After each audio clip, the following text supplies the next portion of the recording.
But I think as we've seen polling and we've seen focus groups of regular voters, especially middle income, lower income voters, middle of the road voters, certainly right leaning voters, there's a lot less trust in those institutions, and that's why they've turned to. It seems getting, you listen to these focus groups and people get more news from TikTok and Joe Rogan than they do the CBS Evening News. Um, which Well, I have to say, I think this is overstated.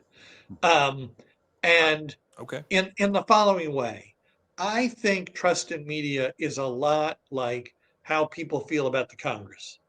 If you look at surveys of the Congress, no one likes the Congress, right?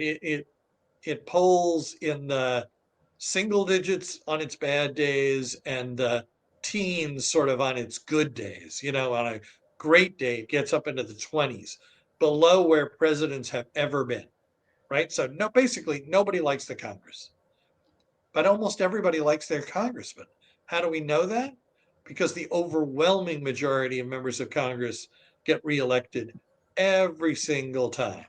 If the wind is blowing to the right, if the wind is blowing to the left, if it's closely divided, the one through line is the overwhelming majority get reelected. And I think that trust in the press, yes, if you ask people who don't read the New York Times if they trust the New York Times, the answer is many of them don't. Most of them don't. But people If vote you with their ask feet people, here. if Don't people vote with their feet on this? I mean, look at the well, wait, network wait, wait, ratings, wait, look at wait, the wait. newspaper circulation. Nobody's going back to them because they don't see them as a viable resource anymore.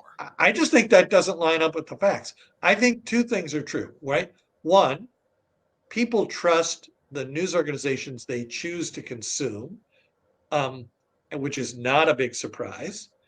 Two, the largest news organizations, the New York Times, the Washington Post, for instance, have well, not the Washington Post because it's had a tough couple of years, but the New York Times has the largest audience basically that it's ever had, much larger than it had in the old days of legacy media.